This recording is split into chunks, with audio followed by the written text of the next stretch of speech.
Reanudamos la sesión plenaria con el debate con el Grupo Parlamentario Ciudadanos, para lo cual, señor Pérez, tiene la palabra. Por favor, guarden asiento ya.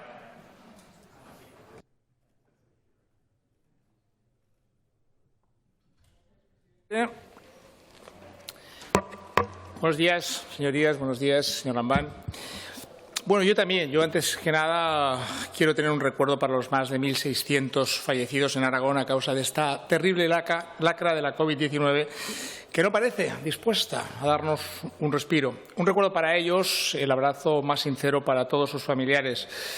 Me gustaría también dedicar un saludo afectuoso a las más de 55.000 personas contagiadas a día de hoy en nuestra comunidad y también a todos aquellos que, sin necesidad de haber sufrido un contagio o haber perdido a un ser querido, son víctimas directas o indirectas de esta pandemia. A causa de ella, se han quedado sin empleo o se han visto obligados a echar el cierre a su negocio, bien de manera temporal o definitiva. Señorías, hoy es 30 de octubre. Nosotros, todos, ya hemos cobrado nuestra nómina. Hay mucha gente de fuera que o no la ha cobrado o probablemente si la ha cobrado ya se la ha fundido antes de empezar el mes de noviembre. Por eso, todos ellos, tanto quienes han sufrido las consecuencias sanitarias como también las económicas de esta tragedia, forman parte de una terrible estadística que en ningún caso debe hacernos olvidar, en ningún caso, que estamos hablando de personas, no de cifras. Personas, cada una con su nombre, sus apellidos, su edad, sus aficiones, su historia, su apego por la vida. Seres humanos que han visto truncados sus proyectos vitales, sus planes, sus ilusiones en el ámbito familiar o laboral. Gente como cualquiera de los que estamos aquí, que en el peor escenario posible no han podido ni siquiera despedirse de sus familiares. Gente que tampoco han conseguido estar allí para poder dar la mano a un ser querido junto a la cama en un hospital. Y este recuerdo, que creo que es un deber, no es mera cortesía. No es mera cortesía. Pensar hoy en ellos, tenerles en el recuerdo desde el respeto, a mí me condiciona totalmente a la hora de afrontar este debate del estado de la comunidad, en el fondo, pero sobre todo en las formas. Técnicamente este es un debate de política general, es decir, estamos aquí para hablar absolutamente de todo, pero desgraciadamente hoy ese todo es lo mismo y nos remite, entremos por donde entremos, a lo que esta pandemia ha hecho, a lo que está haciendo y a lo que, por desgracia, va a seguir haciendo entre nosotros. Creo sinceramente que hoy cobra especial sentido humanizar el territorio. Más que hablar del estado de la comunidad en abstracto, como entidad política, social o económica, deberíamos centrarnos en cuál es el estado, sobre todo anímico, de quienes viven en nuestra comunidad. Cómo afrontan esta pesadilla más de 1.300.000 aragoneses que hoy nos sentimos atenazados por la preocupación, por la incertidumbre, por el miedo, por qué no decirlo, y también por la impotencia, por la rabia y por la tristeza. Nosotros, tanto su Gobierno, señor Lambán, como quienes estamos en la oposición, tenemos el deber moral y la inexcusable obligación, como servidores públicos que somos, de intentar arrojar luz en mitad del túnel y, sobre todo, esperanza en medio de tantas inquietudes, dudas, desvelos, ante un futuro cuya única certeza, la única, se llama incertidumbre. Quiero agradecerle, en primer lugar, señor Lambán, el que ayer no saliera usted a esta tribuna a hacer promesas, pero sí a asumir compromisos. Quiero agradecerle el que, frente a la soberbia y la prepotencia que han mostrado otros dirigentes políticos en nuestro país, usted haya asumido desde la prudencia y la realidad sus propias limitaciones y las de su Gobierno, reconociendo los fallos que se han podido cometer a la hora de hacer frente a un tremendo problema absolutamente inédito y sobrevenido, para el cual ni usted ni ninguno de nosotros disponíamos de un libro de instrucciones. Si me apura, ni siquiera teníamos un manual de primeros auxilios, más allá del criterio, el buen juicio, el altruismo y la generosidad de un excelente equipo de profesionales de la sanidad y de los servicios sociales, tanto en el ámbito público como en el privado, que han hecho un esfuerzo impagable y lo siguen haciendo, por el que los aragoneses vamos a estar eternamente agradecidos. El hecho de que todos, empezando por usted, tuviéramos claro desde el primer momento que una situación excepcional requería soluciones y actitudes excepcionales, yo creo que ha sido determinante para conseguir lo que, a mi juicio, es uno de los aspectos más positivos dentro de lo malo que nos ha traído esta crisis sanitaria y económica, todavía de consecuencias desconocidas.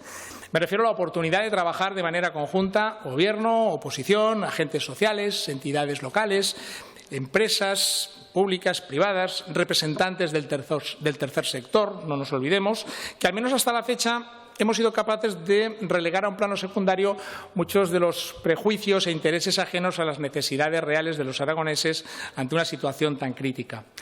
Siempre he tenido claro que anteponer la bronca, el atrincheramiento y el cuanto peor mejor a lo que debe ser el diálogo y la voluntad de llegar a acuerdos han sido lo que ha acabado causando el desafecto que gran parte de la sociedad siente hacia quienes nos dedicamos hoy a la política. No me cansaré de decirlo.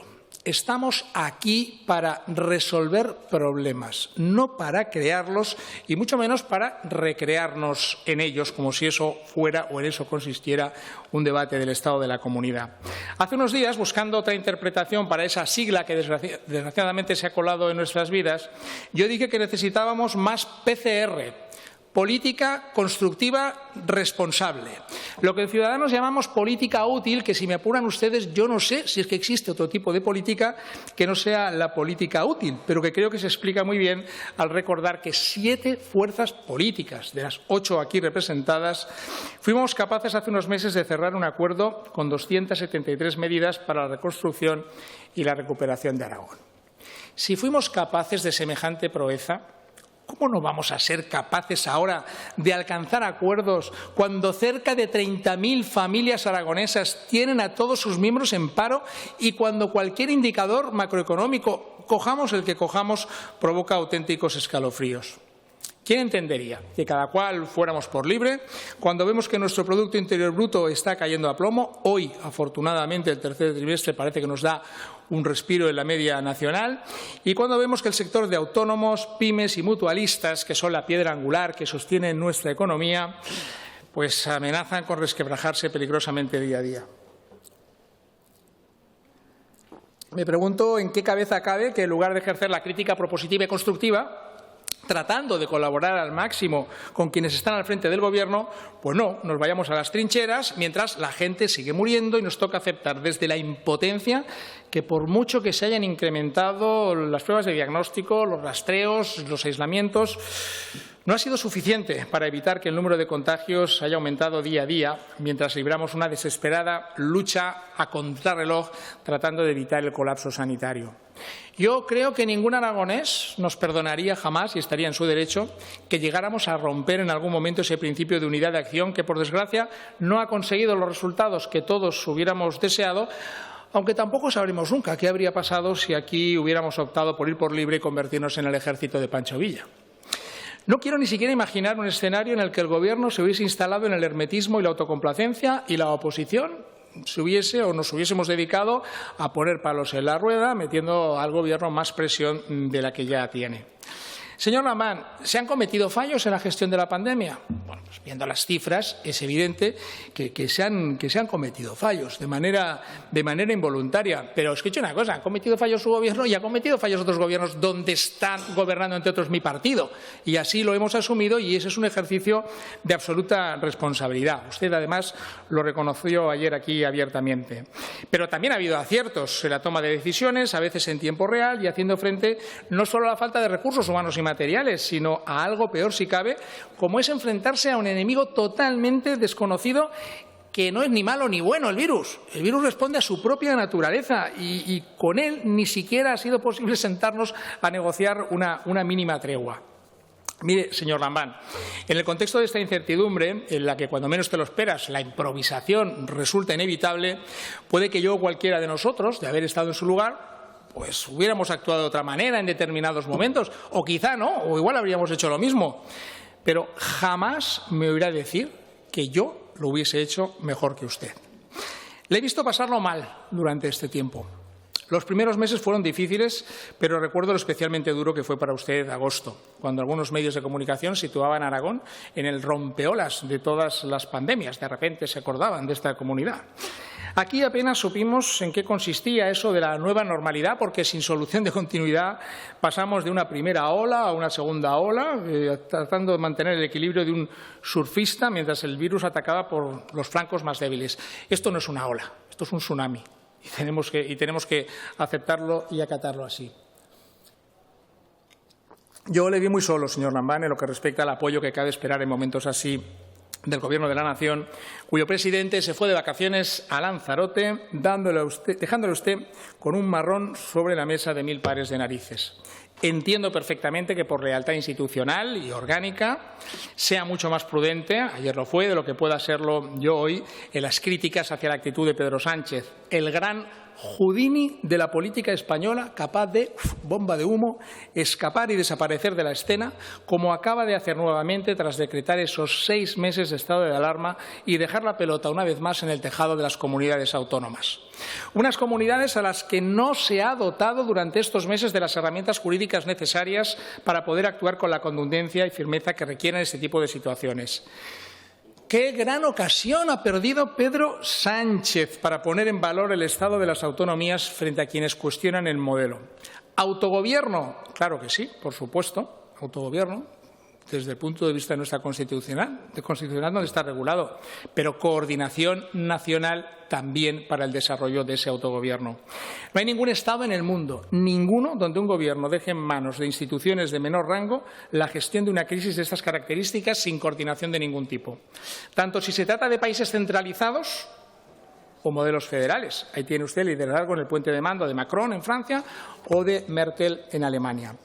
Usted ha tenido que buscar casi a la desesperada subterfugios jurídicos debajo de las piedras a través de decretos para seguir luchando contra el virus y evitar cortocircuitos entre la acción del Ejecutivo y el Poder Judicial. Incluso ahora, cuando parecía que Sánchez había descubierto de golpe la cogobernanza para librar un pulso con la Comunidad de Madrid, vuelve a quitarse de en medio con una estrategia con la que yo creo que ya no engaña a nadie. Si las cosas salen bien, habrá sido gracias a su persona y el estado de alarma decretado por Moncloa, pero si salen mal o no salen bien del todo, oiga, pídale ustedes responsabilidades a las comunidades autónomas que al fin y al cabo son las que gestionan. Nosotros hemos insistido en la necesidad de contar con un plan nacional de actuación a partir de criterios científicos y sanitarios homologable en todas las comunidades autónomas, coordinado desde el Gobierno de España bajo un mando único y gestionado por cada comunidad. Y no perdemos la esperanza de que la sensatez llegue a Moncloa antes de tener que volver a escenarios del todo indeseables. Pero mire, no me interesa Sánchez, me interesa Lambán. Concretamente me interesa que usted acierte en sus decisiones, porque si usted acierta, los beneficiados van a ser los aragoneses y de eso es de lo que se trata. El estado de la comunidad no es bueno, ¿para qué nos vamos a engañar? Que para eso no hacía falta este debate, yo creo que todos lo teníamos claro. Pero hay una cosa que es cierta, es susceptible de empeorar y es mejor afrontar la realidad tal y como viene. Yo creo que de forma global tenemos por delante un doble objetivo, porque el estado de alarma también tiene una doble dirección. Por un lado existe la alarma sanitaria, que nos obliga a seguir luchando para salvar vidas, incrementando todos los recursos humanos y materiales a nuestro alcance. Pero por otro tenemos una segunda alarma económica que obliga a agilizar al máximo la tramitación de ayudas a los sectores más castigados para que el dinero llegue cuanto antes. Y también nos invita a elaborar unos presupuestos para 2021 que respondan a lo acordado en el documento estratégico para la reconstrucción de Aragón. Aunque aritméticamente no nos necesite, quiero agradecerle su predisposición a contar con nosotros y también con el resto de fuerzas políticas para la elaboración de ese proyecto de ley que con toda seguridad va a ser el más importante de los últimos años. Siento de veras que a algunos socios de su Gobierno les incomode nuestra presencia, pero creo que no es momento de anteponer intereses personales o de partido al interés general de todos los aragoneses. Batir un récord en el techo de gasto, situarlo por encima de los 6.000 millones de euros, supone ante todo un alivio, es una buena noticia, pero tenemos que pelear con uñas y dientes para arañar el máximo posible de los fondos europeos. No solo como gran revulsivo para atenuar la crisis, sino también para elevar nuestra autoestima, dejando claro ante Europa el potencial tan brutal de esta tierra y de quienes vivimos en ella. No necesitamos un nuevo plan E. No más aceras ni bulevares de sueños rotos que no conducen a ninguna parte. Apostemos por financiar proyectos e iniciativas concretas como las que usted desgranaba ayer. Ese es el camino. Seguro que vamos a sorprender a una Unión Europea donde, por desgracia, se nos conoce muy poco y apenas hay constancia del enorme talento y la capacidad de innovación que hay en esta tierra. Probablemente sabemos ya lo que hay que hacer porque tenemos claro lo que no hay que hacer. No hemos sido todo lo diligentes que debíamos en la utilización de los fondos FITE o de los MINER. Es verdad que gracias a ellos se han llevado a cabo obras y proyectos empresariales que han permitido revitalizar determinadas comarcas. Pero no es menos cierto, y la Cámara de Cuentas ya nos ha pintado la cara en más de una ocasión, que mucho dinero se ha ido por el sumidero dedicado a gasto superfluo e innecesario, en lugar de dedicarlo a lo que debiera haber sido inversión para la creación de empleo y para asentar población. Tenemos un sinfín de polígonos industriales llenos de polvo y telarañas, pero no hemos conseguido aún, por poner un ejemplo, dar una respuesta a los trabajadores de la central térmica de Andorra, que han visto cerradas sus instalaciones sin tener alternativas laborales a su alcance para no tener que dejar sus casas. Por eso ahora debemos aprovechar la oportunidad que Europa nos brinda y tratar ese dinero como si saliera de nuestros bolsillos para financiar proyectos que sean viables y rentables. Los presupuestos de Aragón de 2021 son los presupuestos con los que tendremos que seguir pasando ya con velocidad de crucero, como usted decía antes, de las musas al teatro. Y no se me ocurre mejor punto de partida que descartar las subidas de impuestos o la creación de nuevos tributos, como usted ya ha adelantado. Todas las partidas deberían orientarse a eliminar gastos superfluos e innecesarios para garantizar y reforzar la atención sanitaria, la educación y los servicios sociales, poniendo pie en pared para evitar ese parón económico. Solo así vamos a evitar abrir la brecha de la desigualdad social, que es también la brecha, en cierto modo, de la exclusión. Y solo así podremos dar con la puerta en las narices a quienes van a venir rezumando populismo y demagogia, tratando de vendernos soluciones fáciles a problemas enormemente complejos. En esta etapa crítica que estamos viviendo, lo primero, lo principal, sigue siendo salvar vidas. No reblemos a la hora de incrementar lo que haga falta en medidas de control y prevención de la COVID mediante PCRs, rastreos. Deberíamos pensar en incluir ahí también la participación de las farmacias comunitarias, dotación de EPIs, respiradores. No podemos, bajo ningún concepto, volver a quedarnos colgados de la brocha por falta de materiales. Tendremos que impulsar, como no, las obras pendientes en hospitales y centros de salud, pero sobre todo reforzar al máximo los servicios de atención primaria en toda la comunidad y cubrir el mayor número posible de plazas médicas en las mejores condiciones laborales y salariales posibles. Nos tenemos que conjurar una vez más para atenuar las listas de espera, claro que sí, intensificando, si hace falta, la colaboración entre la sanidad pública y la sanidad privada, con la que me consta que usted no tiene ningún tipo de contraindicación.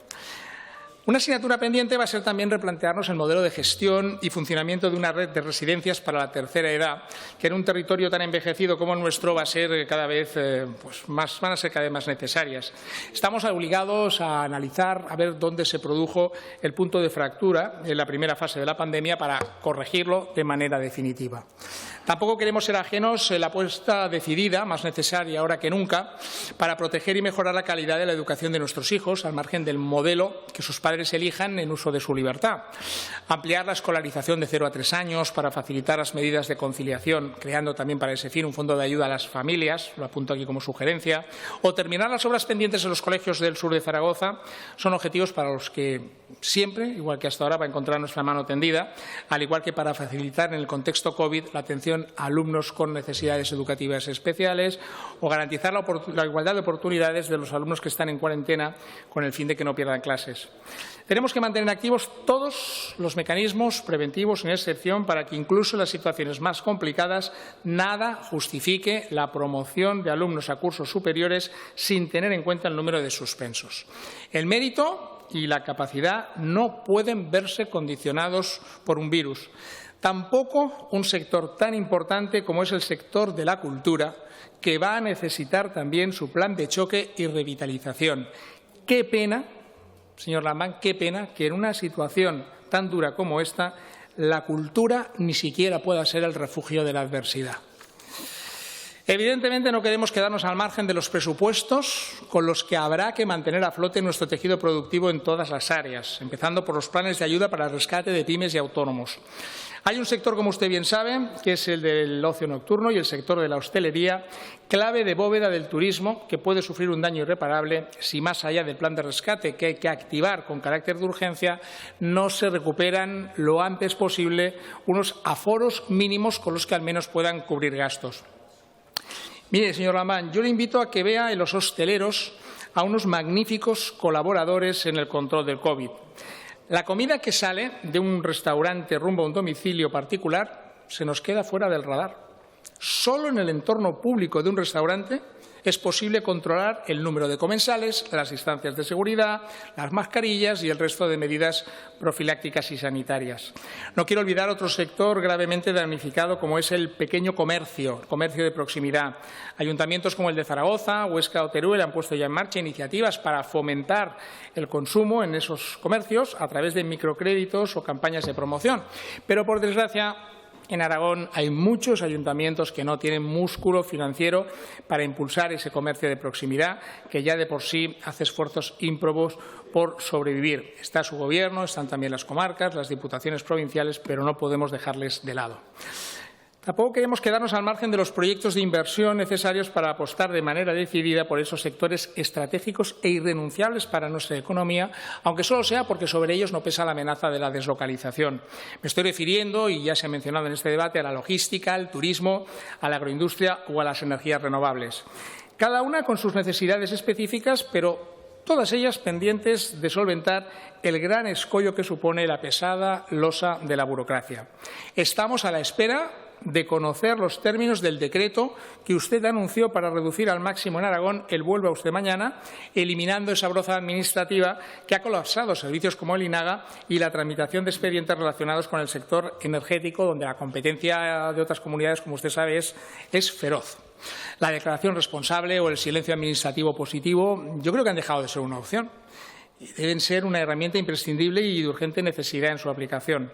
Nosotros vamos a traer a esta Cámara en forma de propuestas de resolución iniciativas como hasta ahora para garantizar el turismo seguro, mejorar la movilidad y el transporte, apostar por la compra pública innovadora, fomentar el alquiler asequible, avanzar en la transición energética. No dispongo de tiempo ahora para entrar ahora en detalle, pero sí me voy a detener en un objetivo que creo que es transversal a todas ellas y que creo que debe ser irrenunciable, sobre todo en la lucha sin cuartel contra la despoblación. Me refiero a la necesidad de activar un plan global de digitalización que llegue a todo, que llegue a la educación, a la sanidad, a los municipios, a las empresas, a partir de la extensión de la banda ancha, para que ésta alcance cuanto antes hasta el último rincón de Aragón. Allí donde hay Internet, señor Lambán, la vida es mucho más fácil y, sobre todo, sigue habiendo vida. Y la brecha digital guarda una relación directa con esa otra brecha de la desigualdad social que antes he mencionado, con esa brecha de la exclusión. En el pacto con los 4 partidos que permitieron su investidura figuraba ese reto para este nefasto 2020, aunque después la consejera de Ciencia, Universidad y Sociedad del Conocimiento lo retrasó a 2021. No va a ser posible, no seamos realistas y no nos engañemos. Pero la COVID, lejos de ser un subterfugio para los retrasos o los incumplimientos, yo creo que debe ser un estímulo, al igual que para otras muchas iniciativas que, si antes eran prioritarias, ahora resultan imprescindibles. Son iniciativas que tienen que ver con el desarrollo de proyectos de I+D+I, que en lugares donde hay buena cobertura de red son más fáciles de llevar a cabo. Habría que crear un fondo específico para ese fin que permita potenciar la capacidad del Instituto Tecnológico de Aragón y ser así más competitivos, tanto en Europa como en el mundo.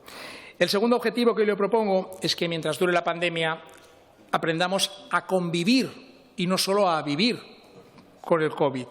Me refiero a que, más allá de que volquemos nuestros esfuerzos en la lucha contra el coronavirus, que es lo que ahora toca y lo que nos va a tocar durante un buen tiempo, no descuidemos otras cuestiones legislativas que tenemos pendientes, como son la reforma del Estatuto para acabar con los aforamientos y blindar una representación mínima de los diputados turolenses en esta Cámara. Es importante que la vida siga. Por eso volveremos a plantear en su momento una revisión, tal y como acordamos en su día, de la Ley de Custodia Compartida para que vuelva a ser la opción preferente en interés del menor, o recordaremos la necesidad de dotar de medios medios a la Administración de Justicia para que ésta pueda ser eficaz a partir de la eficiencia en el uso de recursos humanos y materiales.